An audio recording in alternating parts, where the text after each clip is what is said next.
this is one of the questions one of the boys in our group chat had was, how do you go from Logan Park to Las Vegas?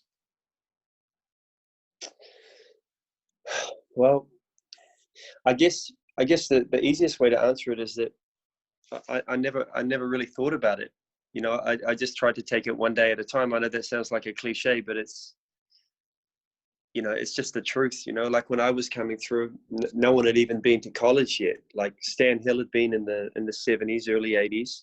Wow. Sean Marks kind of was 1 year ahead of me, but like he was 7 foot, so everyone kind of knew he was going to go to college. And then really no one else had been, especially to Division One. So that wasn't something I really dreamed about doing, to be honest with you. You know, I kind of grew up dreaming of playing for the Nuggets, and then hopefully one day playing for the Tall Blacks. It wasn't even the Tall Blacks then; it was just the New Zealand national team. So I kind of had a pathway in my head that, you know, like every kid when you're 11, 12, and 13 thinks you're going to play in the NBA. That's just a given, right? Yeah. It's only as you get older that reality starts to set in, and you're like, dude, how good are the people that are actually making it, and how hard do they have to work? So Yeah. I just never got too far ahead of myself, you know. Like I just said to myself, okay, every day, how much can I do? How much can I train? Really, no one around me trained. I didn't really have a whole lot of people that were training like I was training. Obviously, I had an advantage because my father was the coach, but you know, in the summer months, he coached cricket, and he was actually, you know, Otago, you know, men's coach, under 20 cricket coach, and like I played cricket, but from the time I was 11 or 12, I just played basketball. So Right. I kind of just trained by myself and worked on stuff. Obviously, he helped me and showed me stuff, but you know, a big part of this basketball thing being really good is just you. It's just your own motivation. Like, how motivated are you to give this a really good go? Yeah. And not be relying on everyone else to push you and to motivate you and to tell you what you're doing right or wrong. It's just, man, do you love doing it? Because it's just a whole lot of work. And when other people are going out and doing stuff and partying and doing that, you're prioritizing your workouts and making sure that you're doing well in school. And because these are all things that, you know, if you want to do really well at this game, you've got to have that in order. Now, when I was about 16 and I was playing for the Nuggets, that's when I started getting offers to go to college, but they weren't very good schools. Schoolwork wasn't really difficult for me, so I could always get by, but it was at that point that I actually started trying, because I was like, damn, I'm going to actually have to have grades if I want to go ahead and do that. UNLV had always been my favorite school from the time that I was 9 years old, 10 years old, because when I was 10, UNLV came out to New Zealand and actually played our national team in Christchurch, Wellington, and Auckland.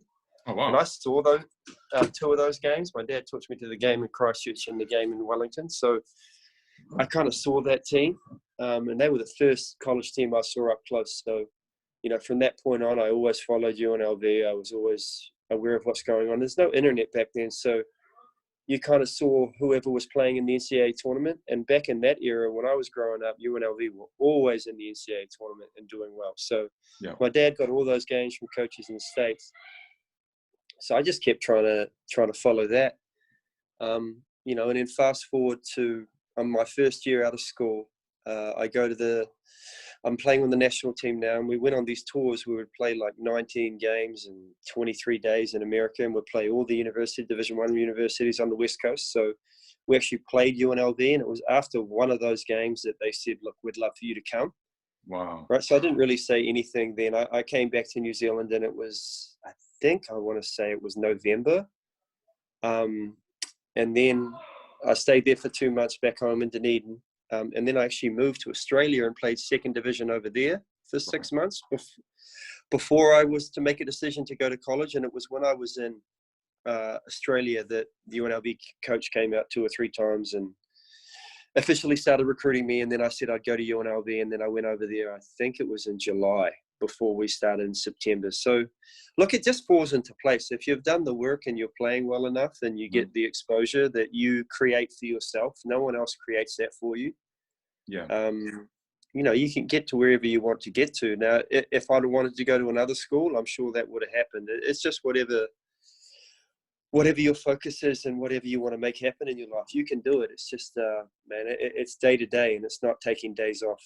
It's great timing to hear that too, because I think like it was interesting watching teenagers through the lockdown, because they were quite reliant on coaches to provide motivational programs and things like that. But like you said, back it really comes down to you and that work ethic.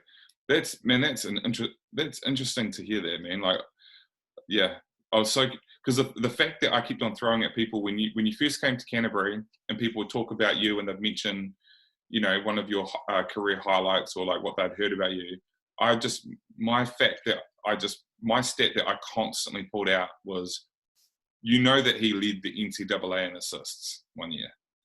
Like that was I was on that campaign to educate people on that stat, because that's insane.